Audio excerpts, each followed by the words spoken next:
श्री चैतन्य महाप्रभु शिवास पंडित के घर कीर्तन करने जाते थे। शिवास आंगन में कीर्तन हुआ करता था, बड़ा अद्भुत संकीर्तन होता था। कीर्तन चल रहा था, महाप्रभु एकदम आवेश में, नामावेश में आकर के नाच रहे थे। महाप्रभु जब नाचते थे तो धरती से कई कई इंच ऊपर उछल जाते थे। अभी भी उनकी परंपरा को हमारे जो इस्कॉन के भाई हैं, सब प्रभु हैं, सब निभाते हैं, खूब उछल उछल के हरिनाम गाते हैं। महाप्रभु जब करते थे धरती से कब ऊपर उछल जाते थे पता नहीं चलता था। तो उल्लास में डूबे महाप्रभु, पूरा आंगन नाच रहा था। तभी शिवास पंडित की पत्नी रोती रोती आई। शिवास पंडित को कहा, महाराज अनर्थ हो गया। क्या हुआ? शिवास पंडित का बेटा मर गया। जिसके घर में संकीर्तन चल रहा है उनका पुत्र मर गया। पुत्र की मृत्यु हो गई, पत्नी रो रही है। शिवास पंडित ने कहा, खबरदार एक भी आंसू बहाया तो, क्योंकि तू रोएगी तो सबको पता लग जाएगा कि भीतर कुछ अनहोनी हुई है। मैं नहीं चाहता इस हरिनाम संकीर्तन में कोई बाधक बने। मैं नहीं चाहता कि महाप्रभु के इस रस में कोई बीच में बाधक बने। इसलिए पुत्र के ऊपर कपड़ा डाल करके दोनों दंपति बाहर आके नाचने लगे।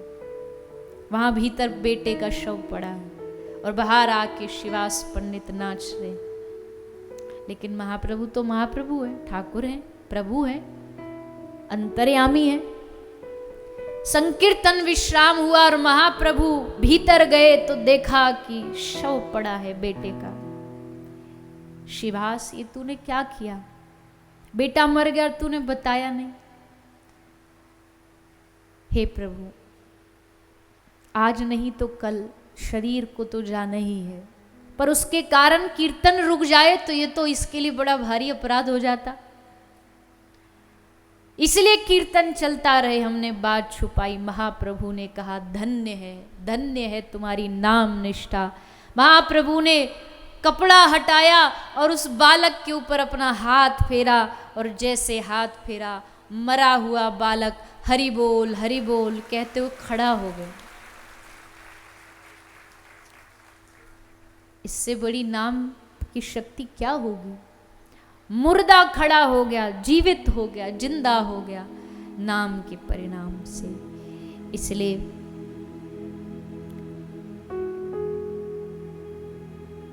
कलयुग में भटकाव बहुत है, बहुत भटकाव है। कलयुग में बहुत आपको लालच दिए जाएंगे। हमारे इस मार्ग पर आ जाओ, तुम्हारे काम बना देंगे। हमारे इस रास्ते पर आ जाओ, हमारे शिष्य बन जाओ, तुम्हारी बिगड़ी बन जाएगी।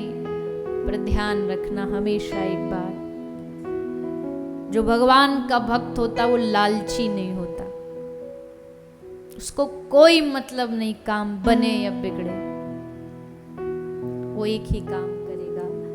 वो बस भगवान का नाम लेगा और भगवान को बिगाड़नी हो तो बिगाड़ दे और बनानी हो तो बना दे, तेरी मर्जी।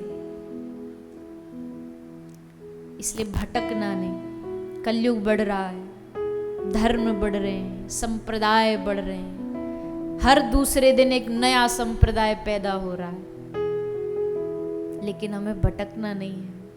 शुद्ध भक्ति को पकड़ोगे तो मौज में रहोगे, नहीं तो भटकते रह जाओगे। राम नाम जपने वाला, राम नाम भजने वाला, उसको किसी की चिंता नहीं, किसी का डर नहीं, कौन मेरा क्या बिगाड़ देगा, कभी भी नहीं। इसीलिए भैया, आप सब बड़े व्यस्त लोग हो। बंबई जैसी महानगरी में एक ही तो बहाना है। आपको क्या पता बंबई में जीवन कैसे भागता है, कैसे जीवन की ट्रेन भागती है। पता नहीं, हमने सुना है कि बंबई कभी सोती नहीं है।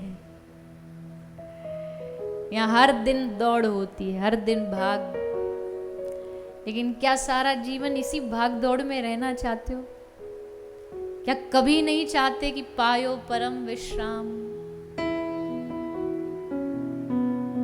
कैसे विश्राम? नौकरी छोड़ के आ जाए? बिल्कुल नहीं। घर छोड़ के आ जाए? अरे कहाँ जाओगे घर छोड़ के? दुनिया में आज कहीं एकांत बचा नहीं है। तुम सोचते हो मुंबई छोड़ के वृंदावन आ जाएंगे तो क्या वहां एकांत मिल जाएगा? तुम्हारी मुंबई से ज्यादा भीड़ वृंदावन में है।